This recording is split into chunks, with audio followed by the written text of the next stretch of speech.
누가복음 22장 14절에서 34절.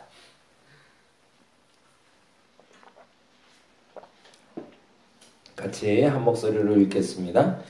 때가 이르매 예수께서 사도들과 함께 앉으사 이르시되 내가 고난을 받기 전에 너희와 함께 이 유월절 먹기를 원하고 원하였노라. 내가 너희에게 이르노니 이 유월절이 하나님의 나라에서 이루기까지 다시 먹지 아니하리라 하시고 이에 잔을 받으사 감사 기도하시고 이르시되 이것을 갖다가 너희끼리 나누라. 내가 너희에게 이르노니 내가 이제부터 하나님 나라가 임할 때까지 포도나무에서 난 것을 다시 마시지 아니하리라 하시고 또 떡을 가져 감사하기도 하시고 떼어 그들에게 주시며 이르시되 이것은 너희를 위하여 주는 내 몸이라. 너희가 이를 행하여 나를 기념하라 하시고 이 잔은 내 피로 세우는 새 언약이니 곧 너희를 위하여 붓는 것이라. 그러나 보라, 나를 파는 자의 손이 나와 함께 상위에 있도다. 인자는 이미 작정된 대로 가거니와 그를 파는 그 사람에게는 화가 가시니 그들이 서로 묻되 우리 중에서 이 일을 행할 자가 누구일까 하더라. 또 그들 사이에 그중 누가 크냐 하는 다툼이 난지라. 이르시되 이방인의 임금들은 그들을 주관하며 그 집권자들은 은인이라 칭함을 받으나 너희는 그렇지 않을지니 너희 중에 큰 자는 젊은 자와 같고 다스리는 자는 섬기는 자와 같을지니라. 앉아서 먹는 자가 크냐 섬기는 자가 크냐 앉아서 먹는 자가 아니냐. 그러나 나는 섬기는 자로 너희 중에 있노라. 너희는 나의 모든 시험 중에 항상 나와 함께한 자들인즉 내 아버지께서 나라를 내게 맡기신 것 같이 나도 너희에게 맡겨 너희로 내 나라에 있어 내 상에서 먹고 마시며 또는 보좌에 앉아 이스라엘 12지파를 다스리게 하려 하노라. 시몬아 시몬아 보라, 사단이 너희를 밀가루듯 하려고 요구하였으나 그러나 내가 너를 위하여 내 믿음이 떨어지지 않기를 기도하였노니 너는 돌이킨 후에 내 형제를 굳게 하라. 그가 말하되 주여 내가 주와 함께 오게도 죽는 데에도 가기를 각오하였나이다. 이르시되 베드로야 내가 내게 말하노니 오늘 닭 울기 전에 내가 3번 나를 모른다고 부인하리라 하시니라. 아멘. 아멘. 시몬아 시몬아 라고 부르실 때와 베드로야 라고 부르실 때 음성이 조금 달랐을 것 같아요. 시몬아 시몬아 라고 할 땐 조금 좀 다정하다고 할까요? 왜냐하면 베드로의 다음 일에 대해서 예수께서 알고 계셨기 때문에 그 일에 대한 예비처가 준비됐다는 걸 알려주신 것이라 얼마나 다정하게 부르셨을까라는 생각이 들어요. 그리고 얼마나 좋았을까. 베드로는 자신의 실수할 것에 대해서도 알고 계셨고 그것에 대해서 주께서 미리 기도해 주셨다는 것이 얼마나 감사한 일인가라는 생각을 하게 됩니다. 그런데 34절에 베드로야 라고 부를 때는 조금 서운한 마음, 조금 불편한 마음, 좀 차가운 마음 정도로 읽으면 좋지 않을까라는 생각이 들어요. 개인적으로 사람 만날 때 제가 좀 이렇게 다정하게 만나려고 애를 쓰는 성격인데 그 말을 해도 못 알아들을 땐 꼭 제가 그렇게 좀 해요. 그 사람 호칭을 꼭 부를 때가 있더라고요. 저 역시도 그럴 때 있잖아요. 이렇게 얘야 뭐 그래라. 뭐 우리 전도사님이나 목사님들 중에 후배들 만나도 무슨 목사님 무슨 목사님 이렇게 그냥 좀 다정하게 하다가 몇 번 말해도 못 알아들으면 참 감정적으로 좀 격해져서 그런지 몰라도 좀 반말도 하고요. 그래서 누구누구야 좀 알아들어라 라고 얘기할 때가 있어요. 근데 그때 알아들어주면 참 좋은데 그때 대부분 못 알아듣더라고요. 어제는 유다에 대한 이야기를 했습니다. 가룟 유다 잘 아시죠? 가룟 유다는요, 예수님의 12제자 중에 제일 똑똑한 사람이었습니다. 그리고 그 사람은 돈, 재무 담당이었고요. 그리고 어제 설교할 때도 그 얘기했지만 우리가 잘 아는 대로 유다는 항상 12제자 중에 맨 마지막 구절에 나옵니다. 그러니까 뭐 베드로, 야고보, 요한이라고 12명을 볼 때 꼭 마지막에 나오는 사람이 유다예요. 그만큼 항상 이제 역사에 기록되기에 버릴 수는 없고 이제 계륵 같은 존재인 거죠. 버릴 수도 없고 그러나 가져가기는 불편한. 그러나 버릴 수 없는. 왜요? 역사적인 인물이니까. 그리고 더 중요한 건 유다도 다른 제자들과 동일하게 귀신도 내쫓고 병도 고치고 모든 이적을 다 행했던 제자라는 겁니다. 근데 그의 마음에 뭐가 없었던 거죠? 예수에 대한 믿음이 없었던 거죠. 신앙 고백이라는 자체가 불가능했던 사람인 겁니다. 본인도 귀신도 내쫓고 권능도 행했지만 예수에 대해서 끝까지 이 유다는 예수를 마지막 부른 장면에서도 나오지만 랍비어라고 부릅니다. 주라고 부르질 않습니다. 베드로는 실수가 많은 사람이었지만 그에 비해서는 주는 그리스도시오라고 고백하고 있죠.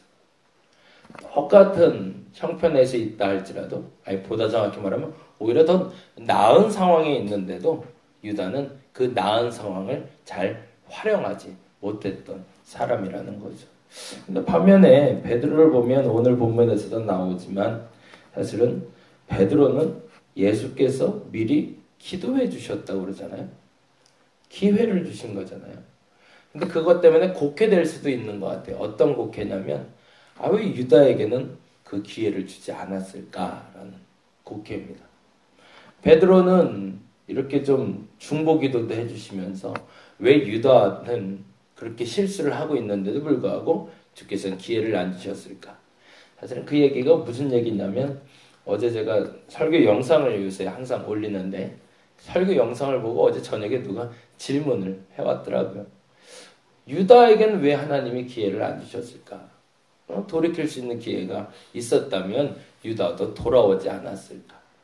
근데 사실 성경을 조금 곰곰이 살펴보시면 유다에게도 기회가 없었던 건 아니었습니다. 유다가 실질적으로 예수를 팔기로 결정한 그 순간이 언제였냐면 마리아의 집에 들어갔는데 마리아가 갑자기 향유 하나를 갖고 와서 예수 앞에서 펑펑 우는 거예요. 남자들 앞에서 여자가 우니 이건 참 대책 없는 일이 벌어진 거잖아요. 그러더니 향유를 깨서 예수의 발 앞에 그것도 향유를 자신의 머리카락으로 하염없이 눈물을 흘리며 닦는 모습을 보고 다른 사람들은 다 치기는 여기는데 누구 하나가 비방을 하죠. 그게 바로 유다였죠. 그리고 유다가 심지어 이런 말까지 합니다. 저 향유를 저기다 깨버리니 이 아까운 것을 이거는 갖다 팔면 300데나리온이나 될 텐데 이걸 가지고 가난한 사람을 돕지 저게 뭐 하는 짓이냐라고 얘기를 해요. 그때 주께서 하신 말씀이 그랬죠. 가난한 사람은 항상 너희 곁에 있을 거지만 그러나 나는 너희 곁에 항상 있지 아니하니 이 여인이 참 잘하였다라고. 근데 그게 유다와 결정적으로 의가 상하는 계기가 됩니다. 사실은 그 말은 무슨 말이냐면 우리가 어떤 일을 해도 꼭 걸리는 약점이 있어요. 이상하게 그 사람에게 그 약한 부위가 항상 존재합니다. 그래서 그 약한 점을 누군가가 건드리면 감정선이 움직여요. 이상하더라고요. 그런 거 있잖아요. 홀부모에게 자란 아이들. 아버지가 없거나 어머니가 없는 아이들에게 그 아버지에 대한 혹은 어머니에 대한 비방이 떨어지면 굉장히 날카롭게 반응합니다. 어려서부터 가난하게 살았던 사람들에게는 그 가난에 대한 이야기를 할 때 굉장히 날카롭게 반응을 하고요. 그리고 어렸을 때 부유했다가 가난해진 아이들은 그 부자라는 단어에 대해서 굉장히 날카롭게 반응을 해요. 근데 문제는 이 감정선이 건드려졌을 때 어떻게 판단하고 어떻게 행동하냐가 중요한 거죠. 근데 유다는 여기서 본인의 감정선에 따라서 격하게 행동하기 시작합니다. 왜요? 자기를 보호하기 위해서. 그것이 어찌 보면 유다에게 첫 번째 기회였던 겁니다. 왜냐하면 예수께서는 알고 계셨거든요. 그리고 제자들도 알고 있었습니다.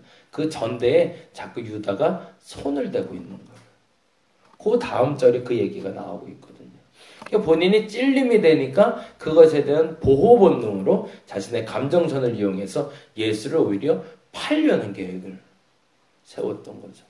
두 번째 기회가 온 것은 겟세마네 선상이었습니다. 겟세마네 산에 올라가서 예수도 기도하시고, 물론 제자들은 자고 있었습니다. 그런데 그 제자들보다 오히려 유다가 나을 수도 있죠.